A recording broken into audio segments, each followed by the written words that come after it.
जी कैफ 4 आज के लेक्चर का आगाज़ करते हैं। लेक्चर नंबर हमारा आज का है 42। आज के लेक्चर में हमने कल प्रैक्टिस क्वेश्चन की डिस्कशन कर रहे थे, कुछ क्वेश्चंस हमारे रह गए थे। आज हम उन प्रैक्टिस क्वेश्चंस को कंप्लीट करेंगे, उसके बाद चैप्टर 9 के एमसीक्यूज को डिस्कस करेंगे। इसके साथ ही हमारा चैप्टर 9 कंप्लीट हो जाएगा। चैप्टर 9 का लास्ट लेक्चर है आज। कल इंशाल्लाह चैप्टर 10 स्टार्ट करेंगे। तो क्वेश्चंस हमने 23 तक कर लिए थे। आबिद वाला क्वेश्चन डिस्कस हो गया था ना? आबिद वाला क्वेश्चन करना है? चलिए कर लेते हैं, पहले फिर चेक कर लें। बिलाल वाला क्वेश्चन हो गया था। 23 Abid took a shop on rent from Hamid and paid 1 month rent in advance. Hamid could not give possession of the shop to Abid. 1 महीने का एडवांस रेंट पे कर दिया लेकिन शॉप की पोजेशन नहीं दे सका। Abid chose to do no business for 8 months though there were other shops available in the vicinity. दूसरी शॉप्स भी अवेलेबल थी जिनको रेंट पे लेके बिजनेस शुरू किया जा सकता था। आबिद ने कहा नहीं, मैं तो घर में फारिग बैठूंगा और फिर ये कहूंगा कि इसने मुझे शॉप नहीं दी एग्रीमेंट करने के बावजूद भी, इसीलिए मेरा जो बिजनेस ना चलाने की वजह से नुकसान हुआ है, लॉस, वो मैं इसे क्लेम करूं। Abid chose not to do business for 8 months though there were other shops available. Abid sued Hamid for breach of contract and claimed damages for loss suffered. How much can he recover? कितना recover कर सकता है? Advance पे किया है वो recover. क्या जो दुकान बंद होने की वजह से जो प्रॉफिट उसको होता अगर वो दुकान खोलता, वो रिकवर कर सकता है? क्यों नहीं कर सकता? अच्छा, ऑर्डिनरी डैमेजेस भी रिकवर नहीं कर सकता क्या? नॉर्मल हालात में तो ऑर्डिनरी डैमेजेस क्लेम कर सकता होता है पार्टी, लेकिन यहाँ पे इसका अपना कसूर है। हालांकि मार्केट में और भी शॉप्स थी लेकिन जानबूझ के इसने वेट किया, तो इसमें ऑर्डिनरी डैमेजेस भी इसका अपना कसूर है। तो हमारा रूल पड़ा हुआ ना, इसमें कौन सा कंसेप्ट रेलिवेंट है कि agreed party should try to minimize the loss. इसने उस लॉस को मिनिमाइज करने की कोशिश नहीं की, तो ये फॉल्ट हामिद का नहीं है बल्कि आबिद का समझा जाएगा, इसलिए कोई डैमेजेस अलाउ नहीं किए जाएंगे। हाँ, जो एडवांस दिया है वो रीपे होगा। 23 क्लियर? स्पेशल डैमेजेस ऑर्डिनरी भी नहीं होंगे, स्पेशल तो है ही नहीं, ऑर्डिनरी भी नहीं होंगे क्योंकि उसे मिनिमाइज करने की कोशिश करनी चाहिए थी जो उसने नहीं किया, सिर्फ restitution. Asfa singer contacts with Behzad, the manager of theatre, to sing at his theatre for 2 nights in every week during the next 2 months, and Behzad engages to pay her ₹100,000 for each night's performance. इस तरह की case study हमने पहले भी पढ़ी, लेकिन अब देखते हैं कि वो किस एंगल से सॉल्व करवा रहा है। कभी वो केस स्टडी आसफा के एंगल से सॉल्व करवाता है, कभी बेहजाद के एंगल से, कभी वो सिर्फ इतना पूछता है कि कॉन्ट्रैक्ट का स्टेटस क्या है, वॉइडेबल है, वैलिड है, कभी डैमेजेस के बारे में भी पूछ लेता है। तो इस केस स्टडी को वो डिफरेंट एंगल से पूछ सकता है, उसने डिफरेंट टॉपिक में डिफरेंट एंगल से पूछा है। अब देखते हैं क्या पूछना चाह रहा है वो। कह रहा है, on 6th night Asfa willfully absent herself from the theatre and Behzad in consequences rescinds the contract. Can Behzad claim any damages? यानी पहली चीज उसने बेहजाद के पॉइंट ऑफ व्यू से पूछा है और दूसरा डैमेजेस के ऊपर। क्या बेहजाद डैमेजेस क्लेम कर सकता है? क्या बेहजाद कर सकता? अच्छा, कॉन्ट्रैक्ट वाइडेबल था? क्यों वाइडेबल था बेहजाद के लिए? क्योंकि विलफुली एब्सेंट किया, और जब कोई ड्यू डेट पे कॉन्ट्रैक्ट को परफॉर्म ना किया जाए और टाइम एसेंस हो तो वो ब्रीच ऑफ कॉन्ट्रैक्ट, जो कॉन्ट्रैक्ट वाइडेबल है at the option of agreed party. कैसे पता चला इस कॉन्ट्रैक्ट में टाइम एसेंस था? गुड एंड सर्विसेज के कॉन्ट्रैक्ट में टाइम एसेंस होता है, इसीलिए इसको रिसेंड कर सकता था। रिसेंड कर सकता था कि नहीं बेहजाद? कर सकता था, रिसेंड कर दिया उसने। अब बताइए, बेहजाद डैमेजेस क्लेम कर सकता है? यस, कर सकता है। रीजनेबल लॉस रिकवर करवा सकता है उससे, रीजनेबल लॉस, क्योंकि इसमें मार्केट प्राइस कोई नहीं है ना, तो मार्केट प्राइस तो नहीं लिख सकते। ठीक है, सर्विसेज की नॉर्मली मार्केट प्राइस नहीं होती, ठीक है, सर्विसेज की नॉर्मली, तो इसमें रीजनेबल लॉस। क्लियर? अगर ये आसफा के एंगल से उसने पूछा होता, उसके कोई राइट है तो क्या उसके राइट थे कोई? क्या प्रीवियस परफॉर्मेंस के कंपनसेशन क्लेम कर सकती है? इस राइट को क्या नाम देते हैं? क्वांटम में रूट। ये केस क्लियर? कोई प्रॉब्लम इसमें? हाइब्रिड वालों को कोई प्रॉब्लम कि भाई जिनके पास माइक है वो थोड़ा सा आगे आके बैठ जाए, स्टूडेंट भी आगे आगे हो गए ताकि गैप कम हो, किसी ने क्वेश्चन पूछना हो ना तो फौरी तौर पे पूछ सके। जी नेक्स्ट 25, ये पास पेपर का क्वेश्चन बहुत अहम क्वेश्चन है। इसमें भी ऑर्डिनरी और स्पेशल डैमेजेस दोनों इकट्ठे हैं। कह रहा, Salim entered into a contract for the purchase of 5 vehicles from T limited PL which were to be delivered in the month of February. Salim also entered into another contract for onward sale of these vehicles to Jabbar Limited.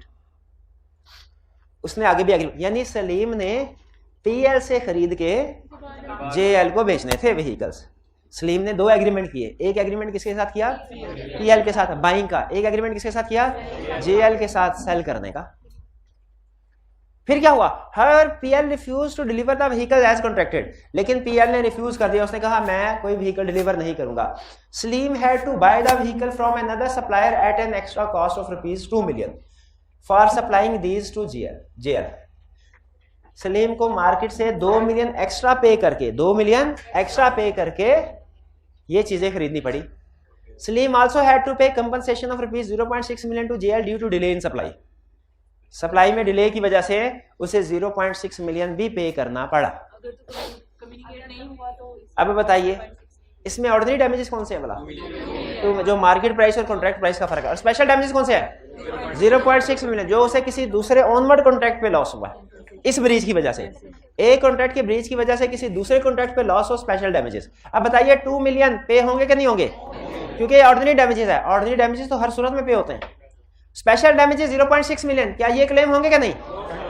ये depend करता है at time of contract communicate किया था कि नहीं किया था। Question को पढ़ के जरा बताए पूरे क्वेश्चन में कोई ऐसी इंफॉर्मेशन है जिससे पता चले कम्युनिकेट किया है कि नहीं किया? तो फिर क्या करें? दोनों लिख दें कि if at time of contract ये कम्युनिकेट किया गया था, यानी सलीम ने पीएल को ये कम्युनिकेट किया था कि वो जेएल के साथ कॉन्ट्रैक्ट कर रहा है, तो फिर ये स्पेशल डैमेजेस भी क्लेम होंगे। लेकिन अगर कम्युनिकेट नहीं किया गया था तो सिर्फ ऑर्डिनरी डैमेजेस ही क्लेम होंगे। जी समझ आती है बात? आगे चले। Next 26, describe the principles of determining compensation for loss और damages caused due to breach of contract. क्या असूल है डैमेजेस क्लेम करने के? क्या असूल हैं? सबसे बड़ा असूल क्या डैमेजेस क्लेम करने का? एग्रीव्ड पार्टी को कंपनसेट करना मकसद होता है कि फॉल्टी पार्टी को पेनलाइज करना, कंपनसेट करना। ये तो पहला असूल। दूसरा असूल, ऑर्डिनरी डैमेजेस हमेशा क्लेम किए जा सकते हैं, जो कि नॉर्मली कॉन्ट्रैक्ट प्राइस और मार्केट प्राइस का डिफरेंस होते हैं। स्पेशल डैमेजेस उसी सूरत में क्लेम किए जा सकते हैं अगर at time of contract communicate किए गए हों। और आखिरी असूल क्या है? आखिरी असूल क्या है? एग्रीड मिनिमाइज वाला। एग्रीड पार्टी को कोशिश करनी चाहिए कि लॉस मिनिमाइज रखे। Next, Arsalan under a sale of goodwill agreement contracts with Burhan that if Arsalan practices as a surgeon within Peshawar, he will pay Burhan ₹5 million. Arsalan practices as surgeon in Peshawar. How much Burhan can recover as compensation?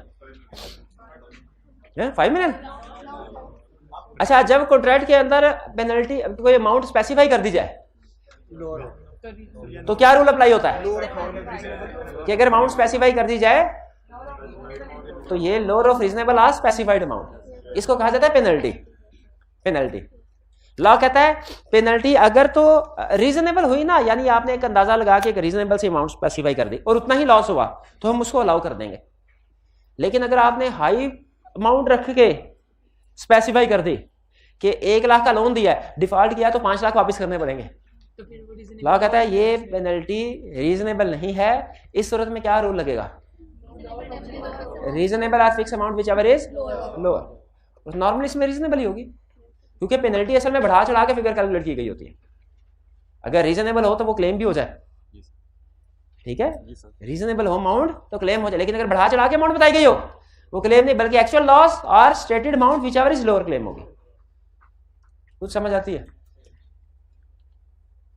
28, Azim contracts with Babar to पे ₹2 million. If he fails to pay Babar ₹1 million on a given day, यानी कहता है 2 million दूंगा अगर मैं तुम्हें एक दिन 1 मिलियन ना पे कर सकूं। यानी इसका मतलब ये हुआ आजम ने बाबर से 1 मिलियन लिया हुआ है और कह रहा है ड्यू डेट पे 1 मिलियन ना पे कर सका तो 2 मिलियन ले लेना, 2 मिलियन ले लेना। The double amount is disproportionate to the likely actual loss. Disproportionate है एक्चुअल लॉस, यानी एक्चुअल लॉस कम है, स्टेटेड अमाउंट ज्यादा है। जब एक्चुअल लॉस कम हो और स्टेटेड अमाउंट ज्यादा हो उसको क्या कहते हैं? ये पेनल्टी है। पेनल्टी है। पेनल्टी की सूरत में कौन सा रूल लगेगा?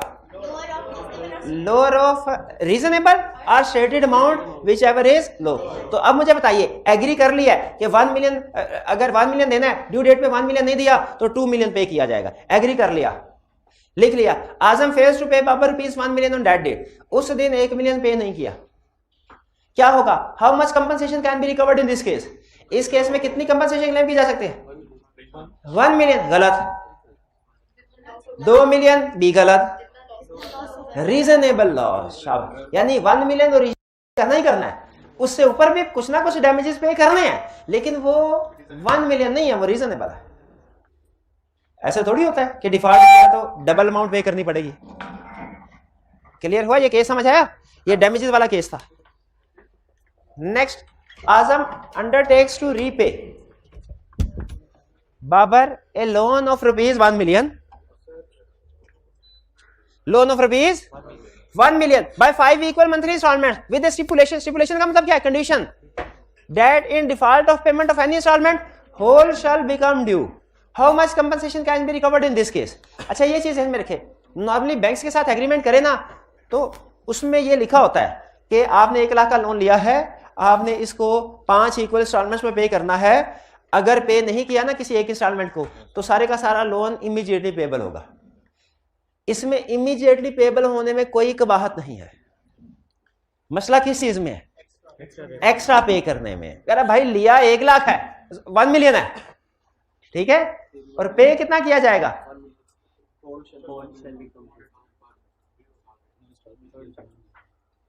हाँ, तो इसमें कितनी कंपनसेशन रिकवर की? रीजनेबल अमाउंट जो होगी।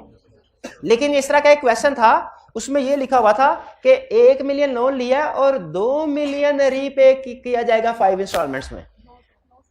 तो वो 2 मिलियन जो 1 मिलियन लेके 2 मिलियन पे किया जाएगा ना, वो वाइड है, वो वाइड है, क्योंकि वो पेनल्टी होगी।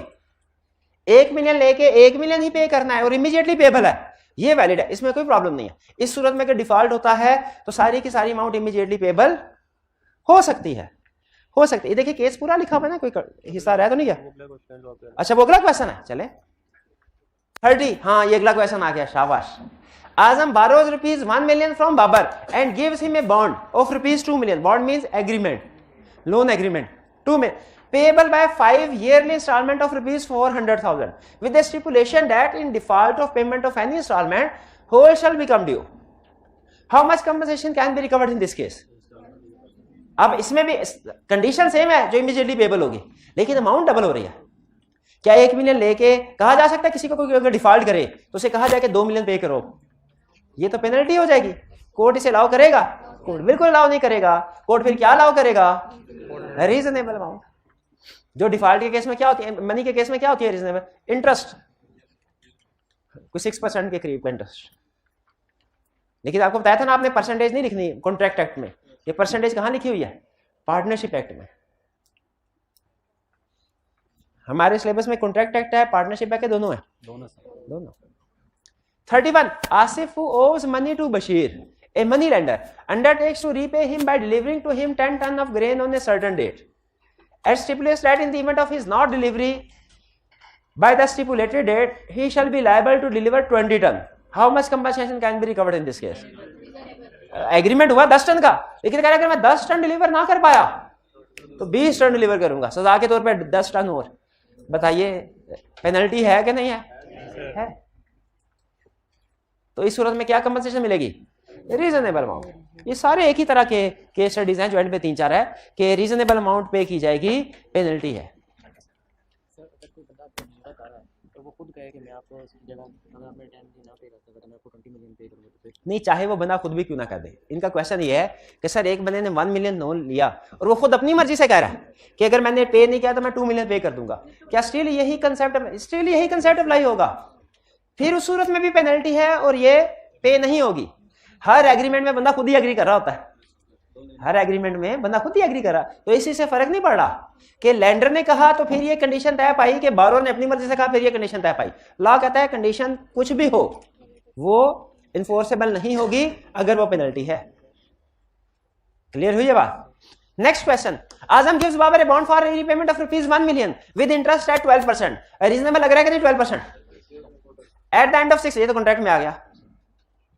अच्छा, इससे मुझे याद है हमने केस स्टडी पढ़ी थी जिसमें उसने कहा था कि कॉन्ट्रैक्ट पे इंटरेस्ट रेट 15% एग्री किया, और बाद में जिस बंदे ने इंटरेस्ट देना था ना, उसने कोर्ट में जाके शोर मचा दिया। उसने कहा नहीं नहीं, ये तो अनड्यू इन्फ्लुएंस के जरिए से किया गया है मेरे साथ कॉन्ट्रैक्ट, ये तो अनड्यू इन्फ्लुएंस के साथ किया गया है। तो बताइए क्या लेंडर में और बारोर में अनड्यू इन्फ्लुएंस होता है? एज्यूम किया जाता है क्या? लेंडर और बारोर में अनड्यू इन्फ्लुएंस प्रिज्यूम नहीं। तो उस केस स्टडी में याद है हमने क्या कहा था? हमने कहा था इसमें अनड्यू इन्फ्लुएंस प्रिज्यूम नहीं किया जाएगा, वैलिड है। हाँ, अगर अनड्यू इन्फ्लुएंस है तो फिर प्रूव करना पड़ेगा, बारोर को प्रूव करना पड़ेगा। लेकिन यहाँ पे सिचुएशन कुछ डिफरेंट है। यहाँ पे अनड्यू इन्फ्लुएंस की तरफ नहीं लेके जा रहा, यहाँ पे किस तरफ लेके जा रहा है? कह रहा है with that in case of default interest shall be payable at the rate of 75% from the date of default. कह रहा है 12% का रेट एग्री हुआ है, लेकिन अगर पे नहीं किया ना, डिफॉल्ट किया, तो 12 की बजाय 75% के हिसाब से पेमेंट करनी पड़ेगी। How much compensation can B recoverable? यानी 12% ही। 75% पेबल होगा क्या? नहीं होगा। 75% पेनल्टी है, ये पे नहीं होगी, बल्कि इसकी बजाय रीजनेबल अमाउंट ही पे की जाएगी। भाई क्लियर है?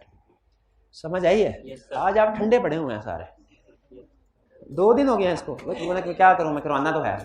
एक एक क्वेश्चन जी। अगर मार्केट रेट 7-8%, देखिए एग्री फर्स्ट टाइम कर ले जो रीजनेबल, वो ठीक है। एग्री करने के बाद अगर ये लिखा डिफॉल्ट किया तो रेट बढ़ेगा, वो गलत है।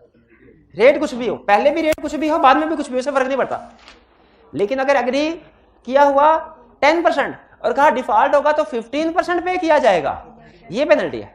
लेकिन अगर एग्री हुआ 20% है, 20% ही पे किया जाएगा, वो नहीं है पेनल्टी।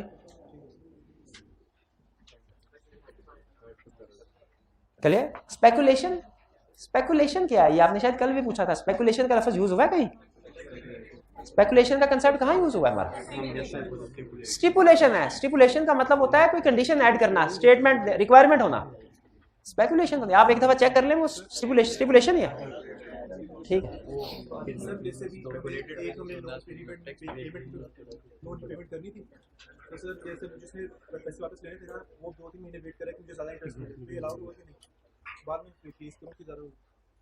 हमने पेमेंट करनी थी एक बंदे को ड्यू डेट पे, हम पेमेंट करना चाह रहे हैं, वो बंदा पेमेंट नहीं ले रहा।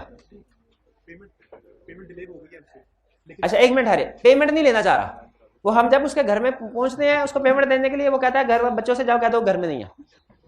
अब डिले हो गया, क्या हम इंटरेस्ट पे करने के लिए लायबल है? नहीं, टेंडर ऑफ मनी है, इस सूरत में हमारी रिस्पॉन्सिबिलिटी नहीं है। ठीक है, आगे चले। अब हमने उसे पे करना है, ठीक है, हम डिले हो गए, ठीक है, हमारी वजह से डिले होगा। अब केस में थोड़ा चेंज, अब डिले हमारी वजह से होगा। अब उसने जो जिसने लेने वाले पूछ भी नहीं रहा।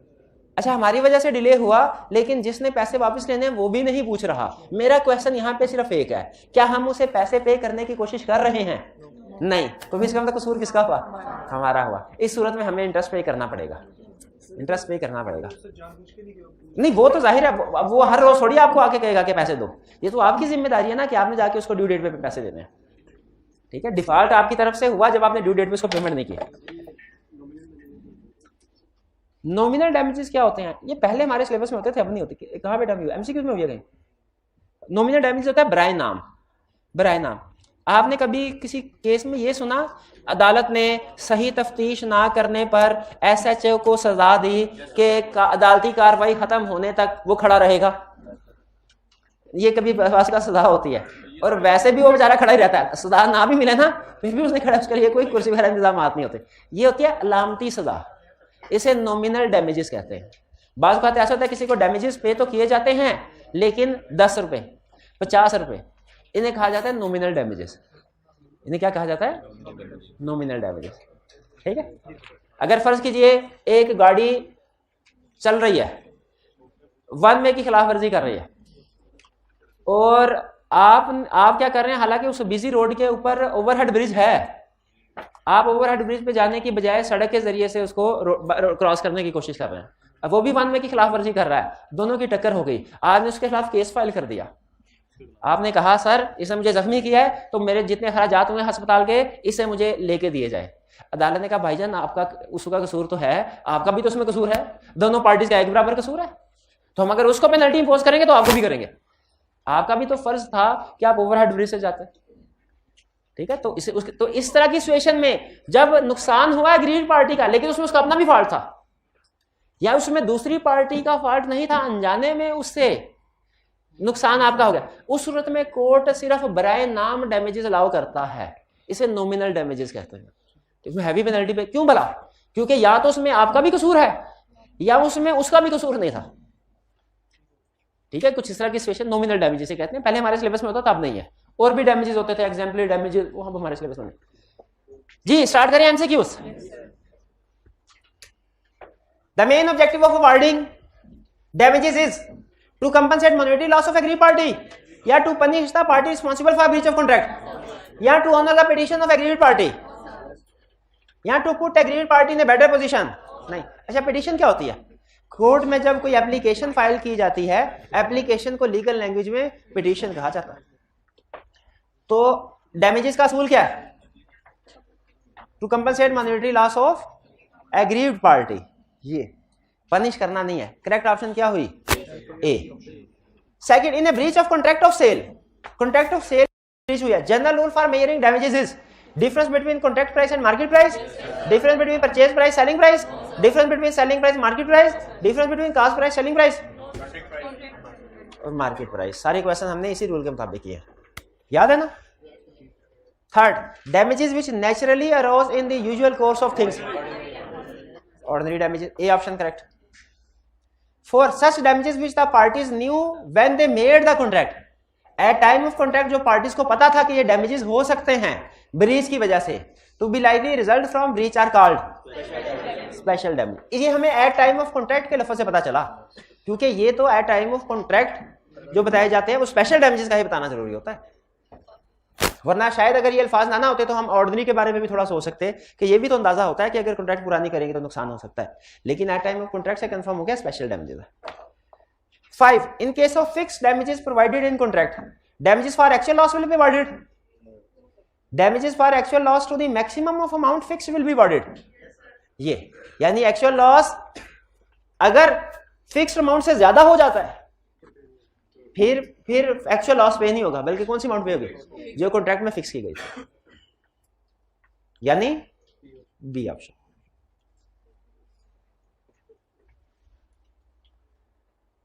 नेक्स्ट, हाँ ये क्वेश्चन आ गया, ध्यान से पढ़िएगा जरा, ये अहम क्वेश्चन है, बल्कि ये छोटी सी केस स्टडी है। कह रहा है mister B agree to supply spare part of machine to mister A on 5 September at a particular price. Mister B fails to deliver spare parts on due date, due date पे spare parts उसने deliver नहीं किए। देखिए कुछ चीजें ऐसी होती हैं जिनकी जो मार्केट में आप किसी दूसरे सप्लायर से ले सकते हैं, कुछ चीजें ऐसी है जो मार्केट में दूसरे सप्लायर से आप नहीं ले सकते। जैसे अगर आपने कोई मशीनरी सैमसंग से खरीदी है तो उसके स्पेयर पार्ट्स आपको सैमसंग से ही मिलेंगे, उसमें कोई नोकिया का फिट नहीं कर सकते स्पेयर पार्ट आप, किसी दूसरे सप्लायर का नहीं। तो अगर मार्केट में कोई चीज ऐसी है जो सप्लाई करने के एग्री लेकिन वो मार्केट में मिल रही है, तो रूल क्या लगेगा? कॉन्ट्रैक्ट प्राइस और मार्केट प्राइस का फर्क कंपनसेशन होगी। लेकिन अगर कोई ऐसी चीज है जिसकी मार्केट है ही नहीं, उसी बंदे से मिलनी है और वो सप्लाई नहीं करता, फिर मार्केट प्राइस और कॉन्ट्रैक्ट प्राइस का रूल नहीं लग सकता। क्यों? वो चीज मार्केट में अवेलेबल ही नहीं है। फिर क्या रूल लगता है भला? रीजनेबल लॉस, ये डैमेजेस के तौर पे पे होगा। क्या पे होगा भाई? ये बात समझ आ रही है? ये स्पेयर पार्ट्स का केस है। There is a breach of contract and mister A filed suit against mister B for the compensation of losses. Mister A claimed that due to non availability of spare parts machine could not function. So mister A claimed 1 2 3 तीन चीजें claim की है। आपने बताने इनमें से कौन सी valid है कौन सी वैलिड नहीं। पहला, डेप्रिसिएशन ऑन मशीन, क्या ये क्लेम हो सकता है? पुर्जा मशीन में फिट नहीं हुआ, मशीन में फिट नहीं हुआ तो मशीन चलेगी नहीं। अब यहाँ पे एक चीज में रखिएगा, मार्केट प्राइस वाला रूल यहाँ पे नहीं लगेगा। क्यों भला? क्योंकि इसमें स्पेयर पार्ट्स की मार्केट नहीं है, उसने कुछ बताया नहीं हुआ कि मार्केट प्राइस क्या है। यहाँ पे रूल लगेगा कि रीजनेबल लॉस जो हुआ है वो क्लेम किया जाएगा। ठीक है। अब पुर्जा फिट करने की वजह से मशीन नहीं चली, पुर्जा फिट करने की वजह से मशीन नहीं चली, उसकी डेप्रिसिएशन हुई, क्या ये हमारे ऑर्डिनरी डैमेजेस में आएंगे? क्या ये ब्रीच ऑफ कॉन्ट्रैक्ट की वजह से नुकसान हुआ है कि नहीं? डायरेक्ट उसकी वजह से नुकसान हुआ है, डायरेक्ट।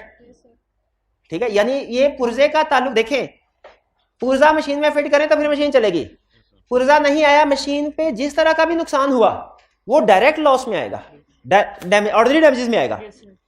और इस मशीन के ना चलने की वजह से जो कॉन्ट्रैक्ट पूरे नहीं हुए आगे उनपे नुकसान हुआ है वो स्पेशल डैमेजेस है।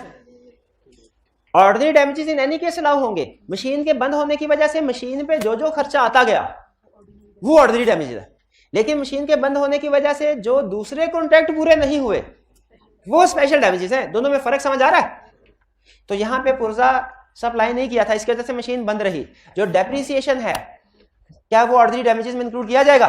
क्लेम हो सकता है। अच्छा, मशीन बंद रही, उसकी डेप्रिसिएशन, उसको जो वहां पे दिहाड़ीदार मजदूर बिठाया था हमने मशीन को चलाने के लिए, वो भी सारा दिन आके फारिग बैठ के चला जाया करता था, उसको भी जो पैसे दिए वो भी होंगे ऑर्डिनरी डैमेजेस में है कि नहीं? क्योंकि वो भी मशीन से रिलेट कर रहे हैं। वो जो मजदूर है वो मशीन से रिलेट कर रहा है ना, तो वो भी स्पेयर पार्ट्स ना आने की वजह से डायरेक्टली मशीन का लॉस है, ये भी ऑर्डिनरी डैमेजेस में आएगा।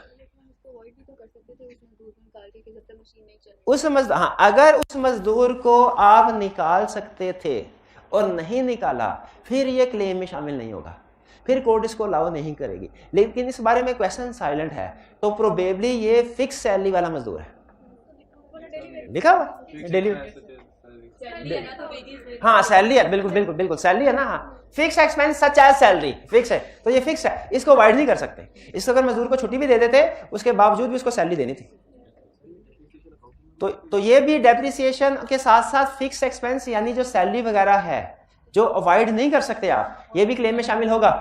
ये भी होगा। और तीसरा, loss of profit due to non function of machine. अगर ये कम्युनिकेट किया गया होता तो फिर होता, नहीं कम्युनिकेट किया तो ये क्लेम नहीं होगा। और बताइए क्वेश्चन को देख के क्या कम्युनिकेट किया गया? कम्युनिकेट नहीं किया गया, तो ये क्लेम। तो फिर कौन कौन सा क्लेम हो सकता है डैमेजेस? डेप्रिसिएशन और फिक्स सैलरी, क्योंकि डेप्रिसिएशन और फिक्स सैलरी वो डायरेक्टली दोनों मशीन से रिलेट कर रहे हैं। जो प्रॉफिट कॉन्ट्रैक्ट्स पूरे करने थे मशीन ने वो इनडायरेक्ट आ जाता है। Next, sorry 7, which of the following losses can be recovered in case of breach of contract? Losses arising naturally from breach of contract, losses in contemplation of parties after they had entered into the contract. जो contract के बाद तय पाए चीजें वो recover नहीं हो सकती, एट टाइम ऑफ कॉन्ट्रैक्ट वाली रिकवर हो सकती है। Losses arising naturally from the breach, ये तो आपको पता है ऑर्डिनरी डैमेजेस की डेफिनेशन है, ये तो क्लेम हो ही सकता था। अगर बी के साथ ये लिखा होता ना एट टाइम ऑफ कॉन्ट्रैक्ट, तो फिर बी भी क्लेम हो सकता था। अब बी क्लेम सिर्फ ए क्लेम हो सकता है, रिमोट लॉसेस और इनडायरेक्ट लॉसेस क्लेम नहीं होंगे। करेक्ट ऑप्शन क्या हुई? Next 8, rule for damages in quasi contract are same as those contingent contract. हाँ, किसी भी कॉन्ट्रैक्ट, देखिए डैमेजेस के रूल सेम है हर तरह के कॉन्ट्रैक्ट के लिए, वो चाहे कुजाई कॉन्ट्रैक्ट हो या चाहे कोई भी दूसरा कॉन्ट्रैक्ट, डैमेजेस के रूल से। इसका मतलब ये हुआ कुजाई कॉन्ट्रैक्ट में भी क्या डैमेजेस क्लेम किए जा सकते हैं? यस, किए जा सकते हैं। अब आपने सोचना नहीं है कि वो कौन सा केस होगा जिसमें क्लेम किए जा सकते हैं, बस लॉ ने कहा किए जा सकते हैं, वो हमारे सिलेबस में नहीं है केसेस। 9, अब ये भी छोटा सा केस है, जरा गौर से पढ़िए। Mister A agrees to sell 200 bags of sugar to mister B on 11 November at ₹500। Agreement हो गया कि 500 के हिसाब से 200 बैग्स सेल किए जाएंगे। Mister B is to make payment of delivery of sugar bags, payment delivery पे होगी। Before the due date the price of sugar has increase to ₹600 per bag, price बढ़ गई। Mister A refuses to supply sugar to mister B, mister A ने कहा मुझे वारा नहीं खाता, मैं आपको सप्लाई नहीं। क्या सुपरवीनिंग इम्पॉसिबिलिटी अप्लाई होती है? नहीं होती। तो अब क्या करना पड़ेगा? डैमेजेस पे करना पड़ेंगे ए को। There is breach of contract and mister B is not entitled to claim any amount, ये गलत है, क्लेम कर सकता है। Entitled to claim ₹600 per bag, नहीं 600 में तो उसकी प्राइस भी शामिल है ओरिजिनल, वो तो सिर्फ डिफरेंस है कॉन्ट्रैक्ट प्राइस और market price. Entitled to claim ₹100, not entitled to claim, तो सी ऑप्शन करेक्ट है। 100 क्या है बेसिकली? 500 और 600 मार्केट प्राइस कॉन्ट्रैक्ट प्राइस का फर्क। टोटल डैमेजेस कितने क्लेम करेगा ये? 100 इंटू 200, ये आ जाएगा 20,000। Next 10th question, amount of damages fixed by parties at time of making a contract is not by way of penalty if, जो amount fix की जाती है ना, कहता है वो पेनल्टी नहीं है अगर क्या हो, it is extravagant and unreasonable in amount as compared to maximum possible loss that may rise। अगर बहुत ज्यादा हाई अमाउंट हो तो ये पेनल्टी होगी कि नहीं होगी? पेनल्टी, तो उसने क्वेश्चन में क्या पूछा है? पेनल्टी नहीं, तो ये ऑप्शन गलत। B, the higher interest rate has been stipulated in case of default, अगर डिफॉल्ट के केस में कहा जाए हायर इंटरेस्ट रेट पे किया जाएगा, ये पेनल्टी है? बिल्कुल है, इसका मतलब ये भी हमने सेलेक्ट नहीं करना, हम वो ढूंढे जो पेनल्टी नहीं है। The breach consist of not paying a sum of money and amount fix is double the amount of that sum of money, ये भी penalty. D the amount is genuine pre estimate of the probable loss, genuine pre estimate of the probable. अच्छा है वैसे ये भी, चूंकि contract में specify कर दिया ना, तो इसके लिए नाम, इसके लिए भी पेनल्टी यूज किया जाएगा, लेकिन इसकी इसमें और बाकियों में क्या फर्क है, ये रीजनेबल, ये कोड अलाउ करेगा। अगर आपने रीजनेबल एस्टिमेट करके इंक्लूड किया गया, इसको कोड अलाउ करेगा, ए बी सी को अलाउ नहीं करेगा, क्योंकि ये रीजनेबल नहीं है। समझ आई? 11 in case of breach full amount is stipulated in the contract, in case of breach full amount is to be paid as stipulated in the contract if, यानी ब्रीच में ऐसा भी केस हो सकता है कि जब जो फुल अमाउंट कॉन्ट्रैक्ट में स्पेसिफाई की गई है डैमेजेस वाली, वो पेएबल होगी।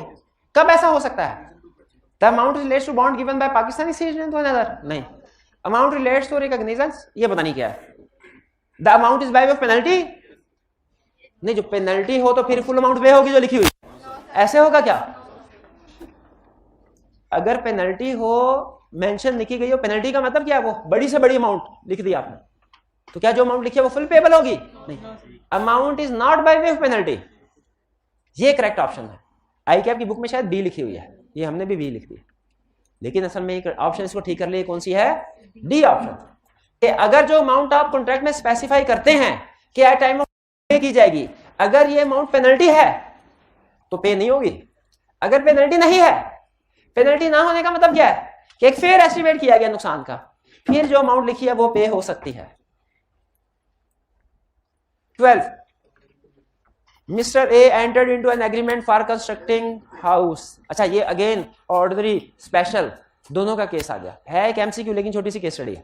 Mister A entered into an agreement for constructing house for mister B and to give complete possession on 1 January.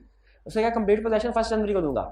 Mister B makes an agreement with mister C for renting out that house to him from 2 January. Mister B ने आगे सी के साथ agreement कर लिया, ए से घर बनवाना है और आगे सी को रेंट आउट करना। This fact is in the knowledge of mister A, special damages allow हो गए। The house was badly constructed and collapsed before 1 January. Mister B is entitled to get compensation for, collapse हो गया घर, अब mister B को कौन सी compensation मिलेगी? Cost of reconstructing the house, ये मिलेंगे, ये तो ऑर्डिनरी डैमेज है। लॉस ऑफ रेंट, ये लेकिन चूंकि कम्युनिकेट किया गया था वो मिलेंगे। और compensation which mister B was to pay mister C for not renting out the house, ये भी अलाउ, ये भी स्पेशल डैमेजेस है, लेकिन चूंकि at time of contract communicate कर दिया गया था, ये भी अलाउ होंगे। तो करेक्ट ऑप्शन हमारी क्या हुई? D, all of the above. क्या क्वेश्चन ये, क्या पेनल्टी किसी भी केस में अलाउड नहीं होगी? एक केस में अलाउड हो सकती है, अगर वो रीजनेबल हो, फेयर एस्टिमेट हो। फिर आपने हालांकि कॉन्ट्रैक्ट में अमाउंट स्पेसिफाई की भी होती है, लेकिन लॉ कहता है ये हम इसको फिर पेनल्टी के तौर पे ट्रीट नहीं करेंगे, और इस अमाउंट को, क्योंकि ये रीजनेबल एस्टिमेट है ना, यूं समझ लीजिए यही एक्चुअल लॉस है, यही एक्चुअल, कि जैसे कॉन्ट्रैक्ट में लिखा हुआ है अगर आपने ड्यू डेट के ऊपर लोन रीपे नहीं किया तो आप 8% पर एनम के लिहाज से इंटरेस्ट पे करेंगे। अब ये रीजनेबल है, डिफॉल्ट किया तो 8% के लिहाज से कोर्ट इसमें क्या करेगा? 8% अलाउ कर देगा। कोर्ट ये नहीं कहेगा ये पेनल्टी और कोई भी इंटरेस्ट पे नहीं करना, तो रीजनेबल है, इसको पे करो। आपके टर्म टेस्ट, अच्छा ये समझ आ गया, चैप्टर कंप्लीट। नेक्स्ट आज नहीं स्टार्ट करना, नेक्स्ट चैप्टर चले, कल फ्रेश माइंड के साथ फ्रेश चैप्टर स्टार्ट करें, ठीक है। टर्म क्या पूछा आपने? असेसमेंट टेस्ट, टर्म टेस्ट का सिलेबस, वो टर्म टेस्ट अनाउंस हो गए, कब होंगे आपके? नेक्स्ट वीक में उन्होंने बता दिया। अच्छा, यानी नेक्स्ट वीक में जो आपको प्लान दिया गया उसमें नेक्स्ट वीक में टर्म टेस्ट है। तो हमारे जो टर्म टेस्ट होते हैं ना, उनका असूल होता है असेसमेंट टेस्ट और टर्म टेस्ट का, ये एग्रीगेट बेसिस पे होते हैं। एग्रीगेट बेसिस का मतलब है कि अब तक जितने भी टॉपिक आपने पढ़े हैं वो सारे उसमें शामिल होंगे। तो नेक्स्ट 1 मंथ वीक में जो आपका टर्म टेस्ट है उसमें चैप्टर 2 से लेके चैप्टर 9 तक सब कुछ शामिल है, चैप्टर 2 से चैप्टर 9। क्योंकि वीकली टेस्ट में और टर्म टेस्ट में ये फर्क होता है। वीकली टेस्ट सिर्फ जो ऑनगोइंग चैप्टर कंप्लीट हुआ है उसी का टेस्ट होता है, जबकि टर्म टेस्ट एग्रीगेट बेसिस। तो ये नोट कर लीजिए। आज का लेक्चर यहाँ पे खत्म करते हैं हम। अल्लाह हाफिज।